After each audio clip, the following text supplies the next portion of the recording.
Здравствуйте, друзья! С вами Дина. Добро пожаловать на мой канал «Коллекция рецептов». Продолжая тему заготовок и консервации, предлагаю вам еще один рецепт на зиму, о котором вы меня просили. Будем готовить маринованные арбузы в банках. Причем по этому рецепту арбузы можно закатывать в банки любого объема. Арбуз тщательно моем жесткой губкой с содой или хозяйственным мылом и хорошо ополаскиваем под проточной водой. Нарезаем его вместе с коркой на такие кусочки, которые легко пройдут сквозь горлышко банки. Форма кусочков значения не имеет. Как нравится, так и нарезайте. Семечки я не удаляю. Если не любите арбузы с кожицей, срежьте зеленую часть кожуры, но не выбрасывайте ее, а уложите на дно банки. Она также придает особый вкус и аромат маринованным арбузам. Старайтесь выбирать свежий, упругий, непереспелый арбуз без трещин. Вот таким образом я его нарезала, но прежде чем уложить арбуз в банки, налейте в кастрюлю воду и доведите ее до кипения. Будем закатывать арбузы в 2-литровые банки. Кроме этого, нам еще понадобятся веточки сельдерея. Он как нельзя лучше подходит для маринования арбузов. Укладываем кусочки нарезанного арбуза в банки как можно плотнее, но без фанатизма, чтобы не выжать арбузный сок. И туда же по 2-3 веточки сельдерея. Слегка потрясите банку, но не придавливайте, чтобы не поломать кусочки.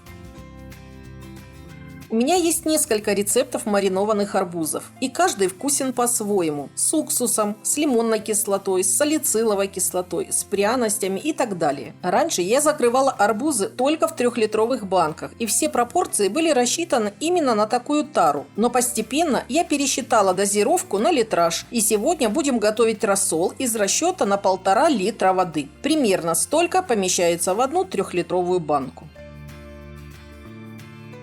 Вот таким образом я заполнила все банки. В каждую 2-литровую банку поместилось по 1 килограмму 250 граммов свежих арбузов.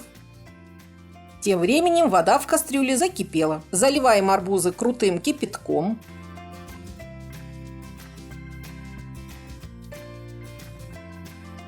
Накрываем банки крышками и оставляем на столе на 20-30 минут. Спустя полчаса сливаем воду в кастрюлю только ради того, чтобы определить необходимое количество маринада. Его, конечно, можно приготовить и на этой воде, но я всегда ее выливаю и набираю свежую. В результате у меня получилось 2,5 литра слитой воды. Поэтому я буду готовить маринад из расчета на 3 литра воды. Как говорится, с запасом на выкипание и на перелив. Наливаем в кастрюлю 3 литра чистой воды. Поскольку по рецепту на каждые 1,5 литра воды идет столовая ложка соли с небольшой горкой и 3 полные ложки сахара, соответственно, на 3 литра берем 2 ложки соли и 6 ложек сахара.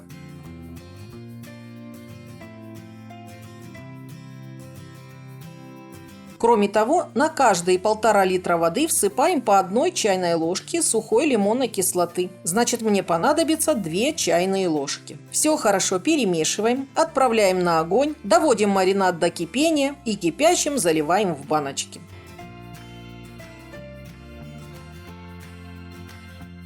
Наливайте столько маринада, чтобы слегка перелилось через край. Не переживайте, что маринада сварили чуть больше. Зато вы всегда будете уверены, что вам его хватит и не придется потом доваривать. Количество маринада зависит от того, насколько плотно были уложены арбузы в банке. Готовые баночки переворачиваем на крышки и обязательно укутываем до полного остывания. Хранить эту заготовку можно как в прохладном помещении, так и при комнатной температуре. Но выбирайте место потемнее. Арбузы получаются кисло-сладкими, слегка солеными, за счет сельдерея ароматными и подходят к любому столу, хоть к десертному, хоть к закусочному, хоть под горячее. Попробуйте приготовить арбузы по этому рецепту. Надеюсь, такая заготовка станет вашей любимой и дополнит зимние запасы. Желаю всем приятного аппетита и вкусных арбузов. Друзья, хотите сохранить рецепт? ставьте пальчик вверх. Не забудьте подписаться на YouTube-канал «Коллекция рецептов» и нажать на колокольчик.